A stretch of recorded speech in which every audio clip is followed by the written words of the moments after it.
My name is Jack Triolo and I'm with Mountaintop Golf Cars and GolfCarCatalog.com. Today I'd like to speak with you about when you come home from your vacation away and your golf car doesn't run.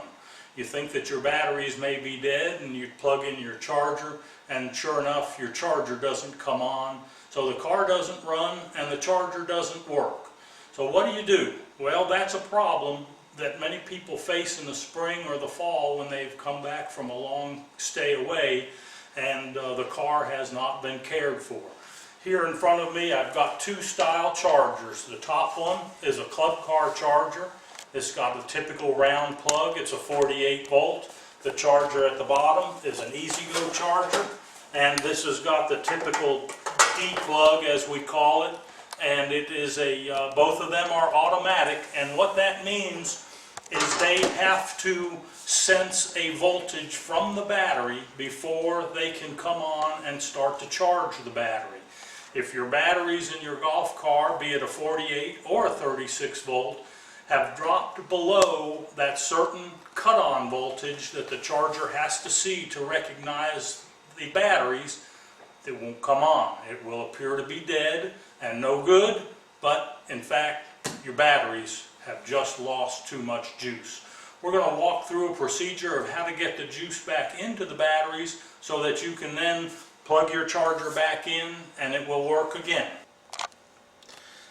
For convenience sake, we went ahead and pulled the seat off of this golf car. This happens to be an E-Z-GO TXT 36 volt golf car. We've also, in addition to taking the seat off, we've pulled this little plastic access panel, as it's called, back out of the way.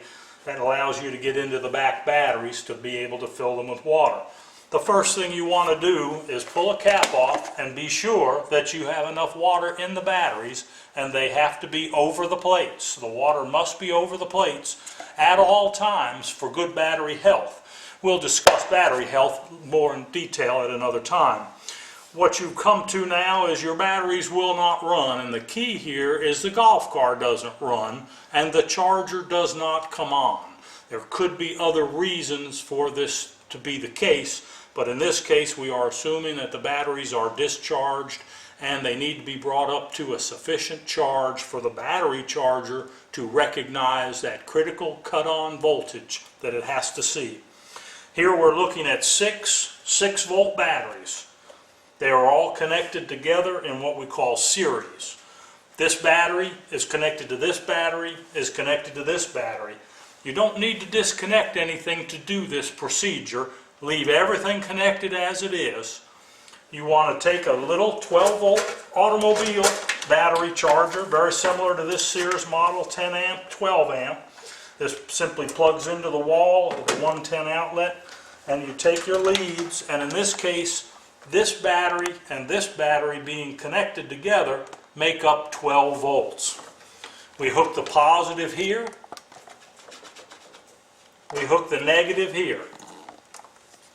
We allow this battery bank. These two batteries alone are charging for approximately a half hour to an hour.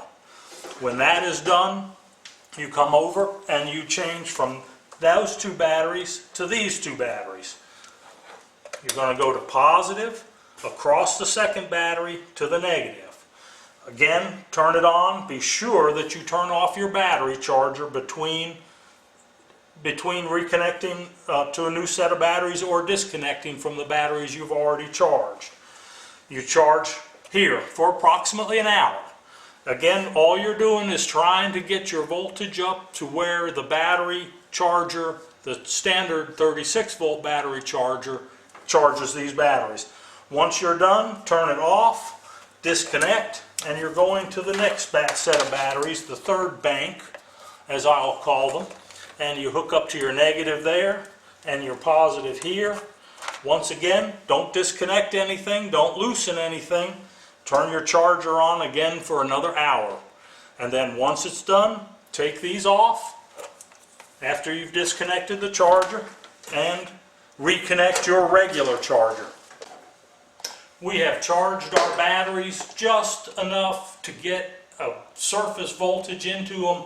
Hopefully that the charger will now recognize and we're going to plug this car in to this charger. This is the original 36 volt charger, and we'll watch the needle on the ammeter, and there it goes, up over 15 in this case. And that's an important thing because it has to be over 15 in order for it to be showing to be charging. If your charger comes on and it doesn't go above 15, either one, the batteries are getting low and need to build up a little bit, or the charger is not working. Let it charge for an hour or so. The needle should move up above 15, stay there for a while, and move on back down again towards 0 when the charge is complete. Thank you. Previously we talked about how to bring 6 volt batteries up to snuff so that the battery charger would come on. However, other brands from the E-Z-GO, Club Car and Yamaha, some of those cars use 8 volt batteries and some use 12 volt batteries. The procedure is the same.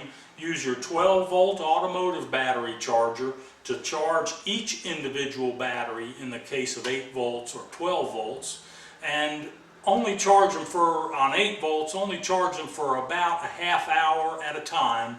And you don't have to, again, disconnect anything, but you can only charge one battery at a time, not 2 like we did on this E-Z-GO.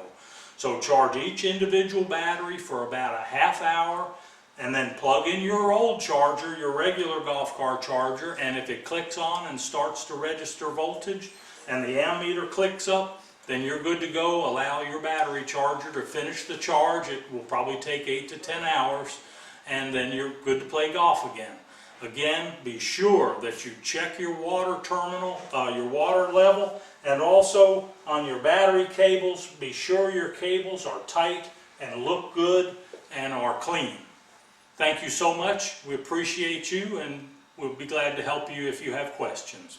Thank you for viewing with Mountaintop Golf Cars and Golf Car Catalog.